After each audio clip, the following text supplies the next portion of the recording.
School race competition में कजरी को जाना होगा, ऐसा प्रिंसिपल सर कह रहे थे। लेकिन कजरी की तबीयत ठीक नहीं है। तभी कजरी उनकी सारी बातें सुन लेती है और वो बाहर आकर कहती है, सर आप 5 मिनट रुकिए, मैं तैयार होकर आती हूँ।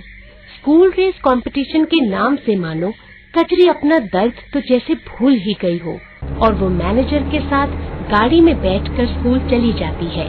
आ गई कजरी बेटा तुम। आज स्कूल को और हम सबको तुम्हारी बहुत जरूरत है। दरअसल कृतिका का पैर स्कूल की सीढ़ियों से फिसल गया है और उसके पैर में चोट लग गई है, इसलिए वो अब इस कंपटीशन से बाहर हो गई है।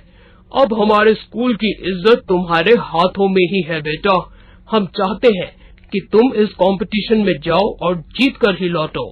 आप चिंता मत करिए सर, मैं जीत कर ही आऊंगी। मुझे माफ कर दो कजरी, मैंने तुम्हारे साथ अच्छा सलूक नहीं किया और तुम्हारे रंग को लेकर हमेशा भेदभाव किया। लेकिन अब मैं समझ गई हूँ कि इंसान की पहचान उसके काम से होती है, ना कि रंग से। मैं जानती हूँ कि तुम रोज सुबह दौड़ने की प्रैक्टिस करती हो, इसलिए तुमसे अच्छी स्टूडेंट हमें इस रेस के लिए कोई मिल ही नहीं सकती। थैंक यू मिस, मैं ये प्रतियोगिता जरूर जीतूंगी। कजरी को उसकी क्लास के सभी स्टूडेंट्स रेस के लिए शुभकामनाएं देते हैं। कजरी का पेट पहले से ठीक था। उसकी माँ ने उसे ORS का घोल दिया था, जिससे उसे काफी आराम था। कजरी पूरे जोश के साथ उस स्कूल रेस कंपटीशन में हिस्सा लेती है और जीत कर लौटती है। जजेस उसे इनाम में ट्रॉफी और सर्टिफिकेट देते हैं। उसका स्कूल 5 स्कूल में से फर्स्ट आया था। आज तुम्हारे कारण हमारे स्कूल का नाम और ऊंचा हो गया कजरी बेटा। I am proud of you। बधाई हो Kajri, and I am sorry। मैंने तुम्हारे लिए गड्ढा खोदा, लेकिन उसमें खुद ही गिर गई। सच ही कहते हैं, जो जैसा करता उसके साथ वैसा ही होता है। मैंने तुम्हारे पानी में पेट खराब होने वाली दवाई मिलाई ताकि तुम इस कंपटीशन में पार्टिसिपेट ना कर सको, लेकिन देखो ना, आज मैं ही इस कंपटीशन से बाहर हो गई। कोई बात नहीं कृतिका, मैंने तुम्हें माफ किया। कजरी वो ट्रॉफी लेकर घर आ जाती है। उसके माँ बाबा बहुत खुश होते हैं। उस दिन के बाद कोई भी कजरी को स्कूल में नहीं चिढ़ाता। अब कृतिका और सौम्या भी उसकी अच्छी दोस्त बन गयी। साथ ही अर्चना मिस भी उसको बहुत प्यार करने लगी थी। फिरोजाबाद गांव में 10 साल का रेहान अपनी माँ नगमा के साथ रहता था।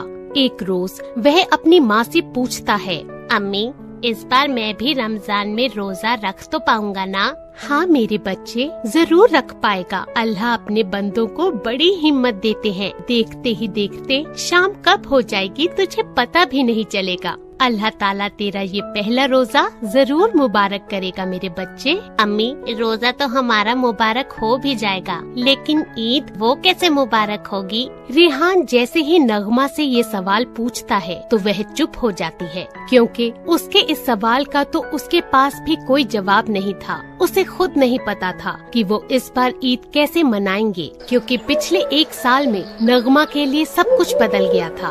उसके पति अब्दुल की लकड़ियों की दुकान थी और एक रोज उसकी दुकान में आग लग गई, जिसमें सब कुछ जलकर खाक हो गया। कर्ज लेकर खड़ी की उस दुकान से अब्दुल को बहुत उम्मीदें थीं, लेकिन दुकान के साथ उसके सभी अरमान भी मिट्टी में मिल गए। अब्दुल के पास जो भी था उसने उस दुकान में लगा दिया था। साथ ही बाहर वालों से कर्ज लेकर उस दुकान में सामान भर दिया था। अब वो इन सब से कैसे उभरेगा? दिन रात इसी सोच में वो डिप्रेशन का शिकार हो गया और एक रोज उसने खुदकुशी कर ली।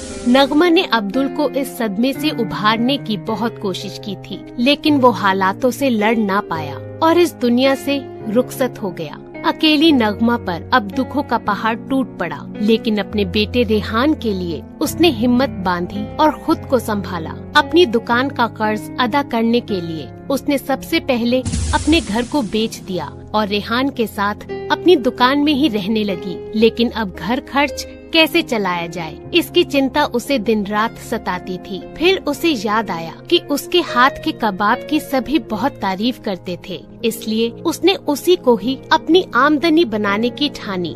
वह अपनी दुकान में ही कबाब बनाकर बेचने लगी। उन दोनों का किसी तरह गुजारा तो चलने लगा, लेकिन जैसे ही रमजान शुरू हुए उसके सामने एक नई मुसीबत खड़ी हो गई। रमजान के कारण अब कोई भी उसके हाथ के कबाब नहीं खरीदता। बताओ ना माँ, अब हम ईद कैसे मनाएंगे? अल्लाह ने सबके लिए कुछ न कुछ सोचा हुआ है मेरे बच्चे, तो इन सब चिंताओं में मत पड़ और अपने रोजे पर ध्यान दे। अल्लाह की इबादत सच्चे दिल से करे तो वो सबकी मुरादें जरूर पूरी करता है। रेहान भले ही बच्चा था, लेकिन घर के हालातों ने उसे वक्त से पहले बड़ा बना दिया था। वो जानता था कि उसके घर के हालात कितने खराब हैं और उसकी माँ सिर्फ उसका दिल रखने के लिए ही ये सब कह रही है। रेहान सारा दिन अपनी माँ को कबाब बनाने की मेहनत करते देखता रहा, लेकिन जब शाम तक कोई भी कबाब खरीदने नहीं आया तो उसका मन उदास हो गया। नगमा की हिम्मत भी अब जवाब दे रही थी। वो अपने आंसू को किसी तरह अपने बेटे से छुपाती रहती। तभी रेहान को एक ख्याल आया और उसने पास में रखी बड़ी सी हांडी उठाई